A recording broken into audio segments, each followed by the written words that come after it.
Welcome back. Now, it's important to note, as of the recording of this video, that Mailchimp is offering more than just email marketing services as it traditionally has done.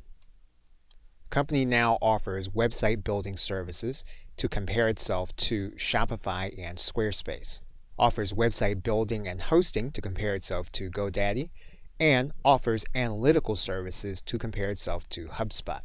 And so you'll want to take this into consideration when you start looking at plans and before you start to evaluate. Having said that, what we're going to do now is we're going to click on this link that says pricing.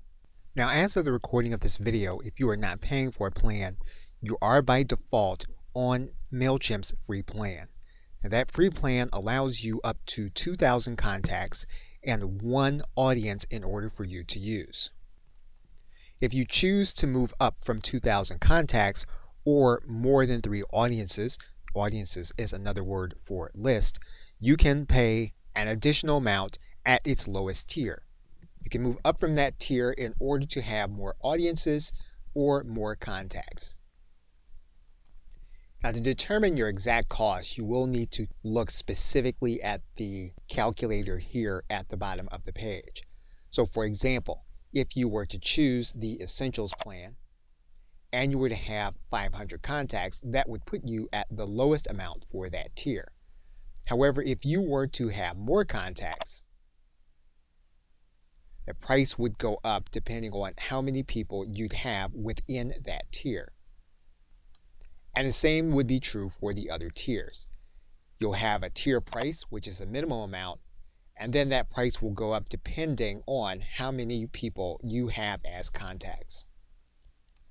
The one factor to note is that if you are managing clients and those clients are using Mailchimp, you can act as an agency with a specific account within Mailchimp. And to do that, you will need to join a specific aspect of the site called Mailchimp and Company. Now, currently, Mailchimp and Company exists as no additional cost to whichever plan you currently have with Mailchimp.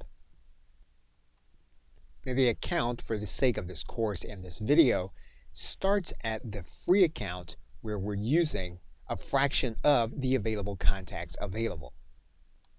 Now, one of the other things you'll want to note is that the free plan allows you a minimum number of individuals that can receive your emails.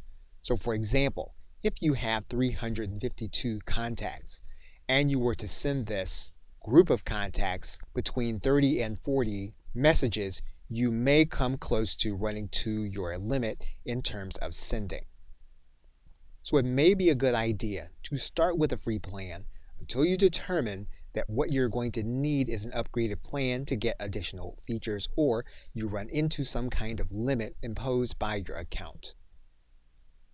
Okay, so with that, thanks, and I will see you in another video.